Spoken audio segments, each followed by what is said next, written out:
Allen Jose Pereira on air. കഴിഞ്ഞ ദിവസങ്ങളിലൊരു വാട്സപ്പിലും ഇൻസ്റ്റാഗ്രാമിലോ ഒരു ഗ്രൂപ്പിൽ അലൻ ജോസ് പെരേര ടർബോന്റെ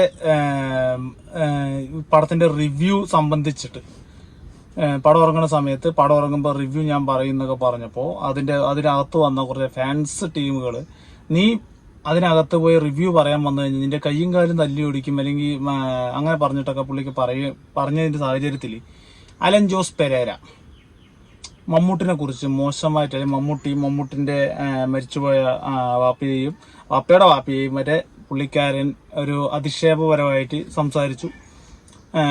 അധിക്ഷേപപരമായിട്ട് സംസാരിച്ചില്ല. ആര് വിചാരിച്ചാലും എന്നെ കൊണ്ട് ഒരു ചൂക്കും ചെയ്യാൻ ആരും അലൻ ജോസ് പെരേരന്റെ റിവ്യൂവിന് നശിപ്പിക്കാൻ പറ്റില്ല എന്നൊക്കെ പറഞ്ഞിട്ടാണ് പുള്ളി പറയുന്നത്. പക്ഷെ ഇവര് പറയുന്നത് ആറാട്ടെണ്ണം പറയണതൊക്കെ ശരിക്കും റിവ്യൂ ആണ്. ഇവരെന്താ ഈ പറയുന്നത്?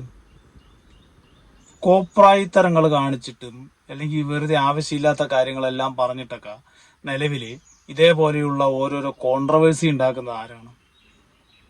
ഇതിനൊക്കെ ക്യാമറയും തൂക്കിയിട്ട് ഇവന്റെയൊക്കെ മുന്നിൽ പോയി നിന്നിട്ട് ഇവരാണ് അങ്ങനെ എന്നൊക്കെ പറഞ്ഞ് ഇവരിനെ ഒരു എന്താ പറയുക, ഒരു കോമാളികളായിട്ട് ചിത്രീകരിക്കുന്ന കുറെ സ്വയം പ്രഖ്യാപിത ഓൺലൈൻ ചാനലുകാരുണ്ട്.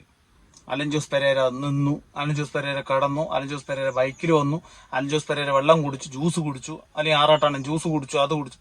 എന്താ അതിന്റെ ആവശ്യം? അതും വെച്ചിട്ട് അവരുടെ പേരും വെച്ചിട്ട് അവരിനെ ഫേമസ് ആക്കിയിട്ട് അതേ മുഖം വെച്ചിട്ട് തന്നെ അവരിനെ ഓരോരോ കുഴി കൊണ്ട് ചാട്ടിക്കുന്ന തരത്തിലുള്ള ഒരു ഇതാണ് ഇപ്പൊ നിലവിൽ ഓൺലൈൻ മീഡിയാസ് ചെയ്തുകൊണ്ടിരിക്കുന്നത്. അതും എല്ലാവരുടെയും അല്ല, കുറച്ചു പേര്, ഈ തിയേറ്ററിൽ തന്നെ പെറ്റ് കിടക്കുന്ന കുറച്ച് പേരാണ്. പിന്നെ അലൻ ജോസ് പെരേരന്റെ എല്ലാവർക്കും അറിയാലോ അല്ലെ, ഇപ്പൊ കഴിഞ്ഞ ദിവസങ്ങളിൽ വന്ന ആ ഒരു കോൺട്രവേഴ്സിയൊക്കെ, ഒരു പെൺകുട്ടിയായിട്ടുള്ള നടന്ന ആ ഒരു പ്രശ്നങ്ങളൊക്കെ, അതാണ് ഇവിടുത്തെ അവസ്ഥ. കാരണം ഒരു റിവ്യൂ വഴി ഫേമസ് ആയി പറഞ്ഞിട്ട് ഇവരെന്തോ വലിയൊരു സെറ്റപ്പ് ആണെന്നൊക്കെ പറഞ്ഞിട്ട് നടക്കുന്നതാണ് കുറെ ആൾക്കാരുടെ ഇത്. പുള്ളിക്കാരെന്ന് പറഞ്ഞു, ഞാൻ ഈ കോമാളിത്തരം എല്ലാം കാണിക്കുന്നത് 4 പേരുടെ ശ്രദ്ധ പിടിച്ചു പറ്റാണ്, എങ്ങനെയെങ്കിലും സിനിമയിൽ കയറി പോകാന്നൊക്കെ പറഞ്ഞിട്ടാണ് പുള്ളിക്കാരൻ നിൽക്കുന്നത്. എന്നിട്ട് ഇതേപോലുള്ള ഓരോരോ കോപ്രായത്തരങ്ങൾ കാണിക്കുക, പറയുന്ന ഒന്നും സിനിമ റിവ്യൂ അല്ല. ഇവരിന്റെ സിനിമ റിവ്യൂ കണ്ടിട്ടൊന്നും ഒരാൾ തിയേറ്ററിൽ പോയിട്ട് സിനിമ കാണുന്നത് എനിക്ക് തോന്നുന്നില്ല. അപ്പോ അലൻ ജോസ് പെരേര പറഞ്ഞ കാര്യം ഇതാണ്. മമ്മൂട്ടി ഫാൻസ് അല്ല, മമ്മൂക്കാന്റെ അപ്പം കുയിന്ന് എണീറ്റ് വന്നെന്ന് പറഞ്ഞാൽ പോലും അലൻ ജോസ് പെരേര പേടിക്കത്തില്ല. പിന്നെയാണ് മമ്മൂട്ടിയുടെ ഉപ്പാപ്പ മറ്റേ കുയിമാടത്തിൽ നിന്ന് എണീറ്റ് വന്നാൽ പോലും അലൻ ജോസിന്റെ ഒരു രോമത്തിൽ പോലും മമ്മൂട്ടിയുടെ ഫാൻസോ ഒരു മനുഷ്യനെ തൊടത്തില്ല. ഒരു പൂച്ചക്കുഞ്ഞു പോലും അലൻ ജോസിന്റെ കയ്യെ പിടിക്കത്തില്ല. മനസ്സിലായി? ഞൊട്ടും അലൻ ജോസിനെ അടിക്കണമെങ്കിൽ ഞൊട്ടും നീക്കാൻ. കണ്ടില്ലേ, ഇത് മമ്മൂട്ടി ഫാൻസിനെ നല്ല രീതിയിൽ പ്രകോപിതരാക്കിയിട്ടുണ്ട്. പലവരും പുള്ളിക്കാരന്റെ പേജിൽ വന്ന് തെറി പറയുക, വീട്ടിൽ പോവുക, ആക്രമിക്കുക, അങ്ങനെയുള്ള ലെവലൊക്കെ വരും. കാരണം പുള്ളിക്കാരൻ പറഞ്ഞത് അതാണ്.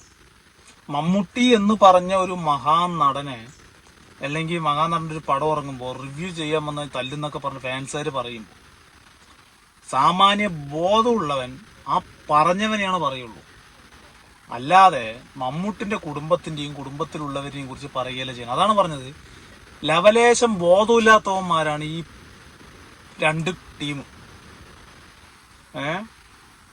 ഒരു പൊട്ടപ്പടത്തിന് നല്ല റിവ്യൂ പറഞ്ഞ ഒരാളും നല്ല പടത്തിന് പൊട്ട റിവ്യൂ പറഞ്ഞ ഒരാളും അപ്പുറത്തിരിക്കുമ്പോൾ ഇപ്പുറത്തെ എല്ലാ പടങ്ങളും ഇറങ്ങുന്ന സമയത്ത് എല്ലാം കോപ്രായത്തരം കാണിച്ചിട്ട് ആ പടത്തിന്റെ റിവ്യൂ പോലും അത് എങ്ങനെ ഉണ്ടെന്ന് പോലും പറയാൻ പറ്റാത്ത, അത് എങ്ങനെ പറയേണ്ടതെന്ന് അറിയാത്ത ഒരു മരമണ്ടനാണ് ഇപ്പുറത്ത് നിൽക്കുന്നവൻ. അവനെ കൊണ്ട് ഫേമസ് ആക്കാൻ വേണ്ടിയിട്ട് കുറെ പേര് മൊബൈലും തൂക്കി നടക്കണം. അവൻ അങ്ങനെ ചെയ്തു, അവൻ ചെരിപ്പിട്ടു, അവരെ പറഞ്ഞാൽ മതിയല്ലോ. ഈ ക്യാമറയും തൂക്കിയിട്ട് ഇവന്റെ പുറമെ പോയില്ല എന്നുണ്ടെങ്കിൽ ഇവൻ വലിയ മര്യാദയ്ക്ക് എന്തെങ്കിലുമൊക്കെ പണികൾ ജീവിക്കുകയായിരുന്നു. എന്തിനാ വെറുതെ ഇവന്മാരിനെ കിട്ടിയിട്ടതാക്കുന്നത്? അതും പറയുന്ന കാര്യങ്ങൾ ഈ സാമൂഹിക പ്രതിബദ്ധതയോടെയാണോ അല്ലെങ്കിൽ ഒരു കാര്യത്തിനെ കുറിച്ച് അറിഞ്ഞിട്ടാണോ പറയുന്നില്ല. ഒന്നും അറിയാത്താണ് ഇങ്ങനെയുള്ള കാര്യങ്ങൾ ഇങ്ങനെ പൊലമ്പിക്കൊണ്ടിരിക്കുന്നത്. അപ്പൊ കുറച്ച് മമ്മൂട്ടി ഫാൻസുകാർ പുള്ളിക്കാരനെ കാണാൻ വന്ന് പുള്ളിക്കാരനെ കൊണ്ട് പൊതുമാപ്പ് പറയണമെന്നൊക്കെ പറഞ്ഞ് എന്താ പറയുക, ക്യാമറിന്റെ മുന്നിൽ കിടന്നിട്ട് അകിറുക, കിടന്നിട്ട് മെഴുകുക. ഒരാളിനെ പേഴ്സണൽ ഒരു സിനിമയിൽ അഭിനയിച്ച് സിനിമ മോശമായോ സക്സസ് ആയോ എന്നുള്ളതല്ല, അതിലൊരു ഭാഗമാകാൻ പറ്റിയെന്നുള്ളതാണ് ഏറ്റവും വലിയ കാര്യം. അതൊക്കെ ശരി തന്നെ. അങ്ങനെ ഉയർന്നു വന്ന ഒരാളാണ് ഈ മമ്മൂക്ക എന്ന് പറഞ്ഞ ആളും പല പ്രമുഖ നടന്മാരും അങ്ങനെ വന്നിരിക്കുന്നവരാണ്. കഷ്ടപ്പെട്ട് തന്നെയാണ് വന്നിരിക്കുന്നത് എല്ലാവരും. അല്ലാതെ ഒരാളുടെ മകനാണെന്ന് പറഞ്ഞിട്ട് ഒരു ഫെയിമിൽ കൊണ്ട് നിർത്തിയിട്ട് ആ മകനാണെന്നുള്ള ലെവല പിന്നെ കണ്ടിന്യൂഷൻ കിട്ടണം എന്നുണ്ടെങ്കിൽ ഒരു പടത്തിൽ കിട്ടും, മറ്റേ പടത്തിൽ ഈ രണ്ടാമത്തെ പടം മൂന്നാമത്തെ പടത്തിലൊക്കെ കഥയും അവൻ്റെ പെർഫോമൻസ് കൊണ്ട് കിട്ടുള്ളൂ. അങ്ങനെ പിടിച്ചു നിന്നവർ തന്നെയാണ് പലരും. അല്ലാതെ ഇന്നലെ കുരുത്ത കുറെ റിവ്യൂവേഴ്സ് വന്നിട്ട് പറഞ്ഞു കഴിഞ്ഞാൽ തീരേണ്ടതല്ല ഒരാളുടെ ഒന്നും. അപ്പോൾ ഓരോരുത്തരുടെ മാപ്പ് പറയണത്. ഒരു പാവപ്പെട്ട മനസ്നേഹിയായിട്ടുള്ള മനുഷ്യൻ മമ്മൂക്ക സാറിന്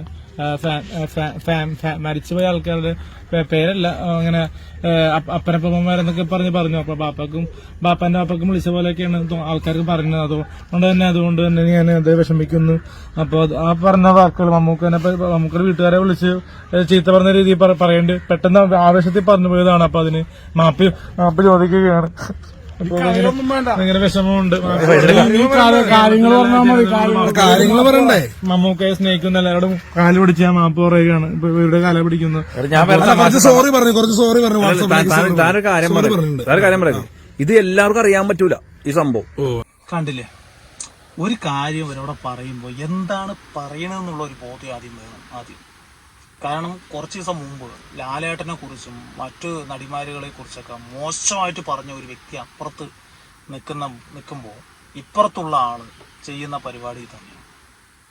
മൊത്തത്തിൽ റിവ്യൂവേഴ്സിനെ ബാധിക്കുന്ന തരത്തിലുള്ള ഒരു പ്രവൃത്തിയാണ് ഈ രണ്ട് കൂട്ടരും ചെയ്തുകൊണ്ടിരിക്കുന്നത്.